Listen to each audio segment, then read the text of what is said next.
Welcome to the Sports Illustrated at the Majors Evening Roundtable. We are live in Augusta, Georgia. I'm Jessica Marksbury, joined by Damon Hack, Gary Van Sickle, and David Dusek of the SI Golf Group. We have a new Masters champion. Bubba Watson defeated Louis Oosthuizen on the second playoff hole. Did anybody see this coming, David? No, I don't think coming in. Obviously, the stories before the Masters this year were Rory coming for redemption, were Tiger Woods coming off a win, were Phil Mickelson going for a fourth green jacket, and that's what, honestly, we thought we were going to get today. Bubba was not in at the front of everybody's mind. In hindsight, obviously with 2020, a lot of the things that Phil Mickelson can do, minus the putter, Bubba Watson is perfectly capable of doing also as a left-hander.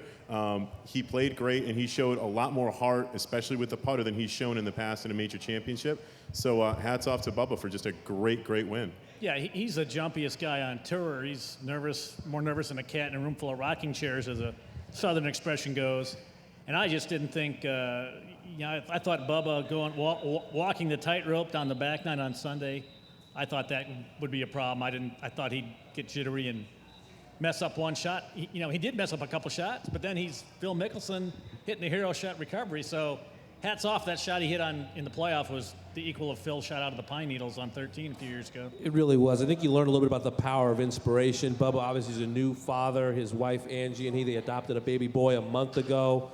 He really had a great perspective all week. I talked to him a couple times after his round. He was feeling very comfortable, saying this is just a golf tournament. Life is more important. He lost his father a few months back. So he's a guy, I think, that had his head in the right place to win this tournament. Maybe we didn't see it coming. He obviously felt he was comfortable enough to do it. Let's talk about that shot on 10. That was the second playoff hole. It looked pretty tight, David, on TV. Yeah, it looked really tight. And it looked also like Bubba Watson was tight on the tee box there. I mean, sun was starting to go down. They had time to play that hole. Maybe one more. I think they probably would have gotten one more playoff hole to go 3 if they had needed to get it in.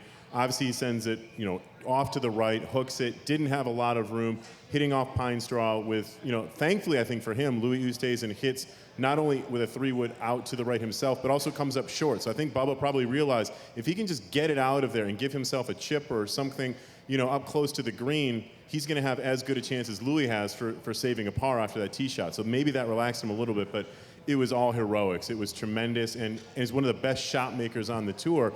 I think that played to his advantage. He got to hit something, create something, and that's what Bubba does best. There's everybody who plays Augusta National tomorrow in the media day is going to go over to that spot and check it out and throw a ball down and try it out, just like they did in 2006 at Wingfoot, where they tried out Phil's shot.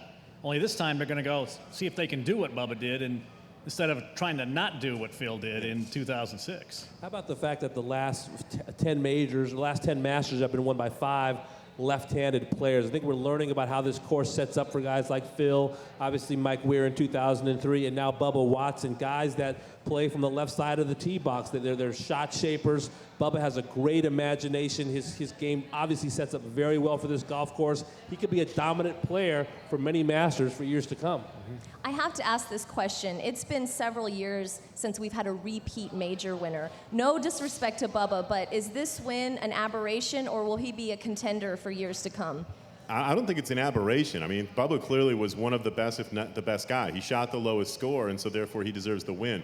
I don't think Bubba's game naturally translates potentially to the Olympic Club, which will be the site for the U.S. Open in a couple of months. But I think he could win a British Open because of the creativity, because of his length off the tee, his ability to shape shots. If he opens his mind up and his creativity to some of the quirks that links golf presents, accepts the fact that you get funny bounces and the wind is going to do things, then he can contend there, and he can certainly contend at a PGA, depending on the particular venue. He was a runner-up, was at Whistling Straits in a playoff, lost to Martin Keimer. So his game translates. I just think the U.S. Open, which happens to be next, will be a very tough fit for Bubba.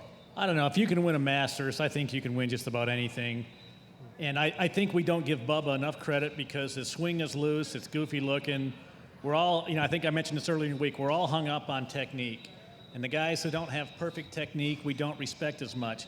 It's not about perfect technique. It's about a technique that repeats, and it's about getting the ball in the hole. Bubba's a shot maker, and no matter how bad it looks, how off balance he is finishing his shot, falling down, he makes it happen. So Olympic Club you wouldn't think would fit, but almost every tee shot there, you got to work it right or left to hit the fairway, and those fairways are canted away from you.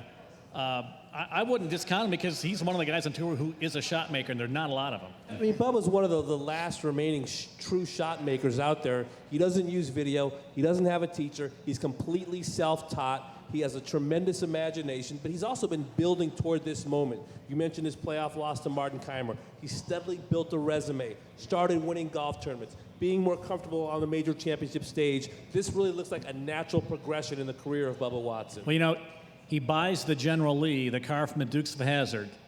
2 months later, he wins the Masters. Coincidence? I don't think so.